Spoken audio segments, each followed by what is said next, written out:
തെറ്റുതിരുത്തലിന്റെ പാതയിലാണ് CPIM. സർക്കാരിനും party നേതൃത്വത്തിനുമെതിരെ ഉയർന്ന വിമർശനങ്ങളെ ഇന്ന് സ്വയം വിമർശനങ്ങളായി ഉൾക്കൊള്ളുകയാണ് MV ഗോവിന്ദനും പാർട്ടിയും. അതിലേറ്റവും പ്രധാനം വർഗീയ പരാമർശങ്ങൾ ആവർത്തിക്കപ്പെടുന്ന വെള്ളാപ്പള്ളിയെ തള്ളിപ്പറയലാണ്. ഇതൊക്കെ പറയാനും തിരുത്താനും തെരഞ്ഞെടുപ്പ് ഫലം അറിയുന്നതുവരെ കാത്തിരിക്കണമായിരുന്നോ എന്നതാണ് ജനങ്ങൾക്ക് ചോദിക്കാനുള്ളത്. ഒപ്പം നിലപാടുകളിൽ വിട്ടുവീഴ്ച ചെയ്യാത്ത മുൻ കമ്മ്യൂണിസ്റ്റ് മുഖ്യമന്ത്രിമാരെ കുറിച്ചുള്ള ഒരു ഓർമ്മപ്പെടുത്തലും ഉണ്ട്. കാണാം. ന്യൂസ് ഡെസ്കിൽ നിന്നും B. അമൽ തയ്യാറാക്കിയ വിശദമായ റിപ്പോർട്ട്. വൈകി വന്ന വെളിച്ചം. പണ്ട് മുഖ്യമന്ത്രിയായിരുന്ന കാലത്ത് EMS നഗരത്തിലെ ഒരു വസ്ത്രവ്യാപാരിക്ക് മകളുടെ കൈവശം ഒരു കത്ത് കൊടുത്തയച്ചു. അതിൽ സ്വന്തം കൈപ്പടയിൽ അദ്ദേഹം എഴുതി, ഈ കത്തുമായി വരുന്ന കുട്ടി എന്റെ മകൾ മാലതിയാണ്. അവൾക്ക് 2 വോയിൽ സാരി കടം കൊടുക്കുക. അടുത്ത മാസത്തെ ശമ്പളത്തിൽ നിന്ന് കടം തീർത്തുകൊള്ളാം. 1964 EMSഉം 31 സഖാക്കളും ചേർന്ന് രൂപീകരിച്ച പാർട്ടിയാണ് CPIM. ആ പാർട്ടിയുടെ ഇന്നത്തെ നേതാവും മുഖ്യമന്ത്രിയുമായിരുന്ന പിണറായി വിജയന്റെ മകൾക്കാണ് ഇന്ന് ED സമൻസ് അയച്ചിരിക്കുന്നത്. വെള്ളിയാഴ്ച ചോദ്യം ചെയ്യലിന് ഹാജരാകണം. CMRൽ നിന്ന് കൈപ്പറ്റിയ 2,78,00,000 രൂപ ഏത് സേവനത്തിനെന്ന് പറയാൻ ഇപ്പോഴും വീണയ്ക്കായിട്ടില്ല. തെരഞ്ഞെടുപ്പ് അവലോകന റിപ്പോർട്ട് തയ്യാറാക്കാൻ ചേർന്ന സംസ്ഥാന സമിതിയിൽ അധികാരത്തിലിരുന്ന കാലത്തെ പിഴവുകൾ CPIM നേതൃത്വം ഇന്ന് ഏറ്റുപറഞ്ഞു. അതിലേറ്റവും പ്രധാനം നിരന്തരം വർഗീയ പരാമർശങ്ങൾ നടത്തുന്ന വെള്ളാപ്പള്ളി നടേശനോടുള്ള പാർട്ടിയുടെ, പ്രത്യേകിച്ചും മുൻ മുഖ്യമന്ത്രിയുടെ സമീപനത്തെക്കുറിച്ചായിരുന്നു.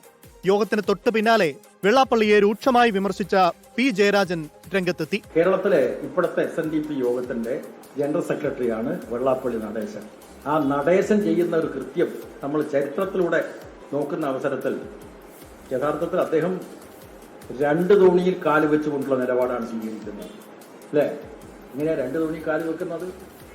അദ്ദേഹം SNDPയുടെ ജനറൽ സെക്രട്ടറി, പിന്നെയോ നവോത്ഥാന സമിതിയുടെ, കേരളത്തിലെ അന്നത്തെ ഗവൺമെന്റ് രൂപീകരിച്ച നവോത്ഥാന സമിതിയുടെ നായകസ്ഥാനത്ത് വരിക. പിന്നെയോ മകനെ BDSന്റെ ജനറൽ സെക്രട്ടറി ആക്കുക. ആ BDS ആരുടെ കൂടിയ സംഘപരിവാർ ശക്തികൾക്കൊപ്പം അദ്ദേഹത്തിന്റെ ഭാര്യ പ്രീതി നടേശൻ BJP സ്ഥാനാർത്ഥികളെ വെള്ളപൂശാൻ വേണ്ടി നടക്കുന്നു. സംഗതി മനസ്സിലായത്?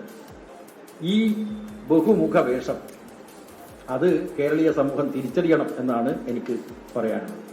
സമീപകാലത്തൊന്നും നാം ഇങ്ങനെയൊരു കടുത്ത പ്രതികരണം കണ്ടിട്ടില്ലെന്നേയുള്ളൂ. സാമുദായിക നേതാക്കൾക്കെതിരെ, വെള്ളാപ്പള്ളിക്കെതിരെ ഇതാദ്യമായല്ല ഒരു CPIM നേതാവിൽ നിന്ന് വിമർശനമുയരുന്നത്. ഓർമ്മയുണ്ടാകുമല്ലോ, മുൻപ് ഇവിടെ ഒരു കമ്മ്യൂണിസ്റ്റ് മുഖ്യമന്ത്രി ഉണ്ടായിരുന്നു, VS അച്യുതാനന്ദൻ. പിണറായി വിജയൻ കാറിൽ കയറ്റിക്കൊണ്ടുപോവുകയും CPIM നേതാക്കൾ പൊന്നാടയിടാൻ ഊഴം കാത്തു നിൽക്കുകയും ചെയ്ത വെള്ളാപ്പള്ളിക്കെതിരെ മൈക്രോ ഫിനാൻസ് തട്ടിപ്പ് കേസിൽ 2016 വിജിലൻസ് ഒരു കേസ് രജിസ്റ്റർ ചെയ്തിരുന്നു. ആ കേസിന്റെ പരാതിക്കാരന്റെ പേരും VS അച്യുതാനന്ദൻ എന്നായിരുന്നു. അന്ന് VS പറഞ്ഞത് ഇങ്ങനെയാണ്: ഷൈലോക്ക് എറണാകുളത്തിറങ്ങി ആലപ്പുഴയിൽ ചേർത്തല കടന്ന കണിച്ചുകുളങ്ങരയിൽ ശ്രീ വെള്ളാപ്പള്ളി നടേശന്റെ മുന്നിലെത്തി. എന്നിട്ട് നടേശനെ കണ്ട് തൊഴുതു. ഇതൊന്നും CPIM നേതാക്കൾ മറന്നതല്ല. മകന്റെ BDJസിലൂടെ കേന്ദ്രത്തിലും സമുദായത്തിന്റെ പേര് പറഞ്ഞ് സംസ്ഥാന സർക്കാരിലും പിടിമുറുക്കുകയെന്ന വെള്ളാപ്പള്ളിയുടെ ബിസിനസ് തന്ത്രത്തിൽ അവർ വീണുപോയെന്നതാണ് സത്യം. എന്തായാലും സമുദായ നേതാക്കളെ ആശ്രയിക്കാതെ നേരിട്ട് ജനങ്ങളിലേക്ക് ഇറങ്ങാനാവണമെന്ന ആവശ്യമാണ് സംസ്ഥാന സമിതിയിൽ ഉയർന്നത്. അത് മിനിറ്റ്സിൽ മാത്രം ഒതുങ്ങിയില്ലെങ്കിൽ ജനം ഇനിയും CPIMനെ കേൾക്കും. അല്ലെങ്കിൽ തങ്ങളാണ് യഥാർത്ഥ ഇടതുപക്ഷമെന്ന് വാദിക്കുന്ന ഇപ്പോഴത്തെ മുഖ്യമന്ത്രിയെയും. News desk 24. പൊതുജനം കഴുതയല്ല സാർ.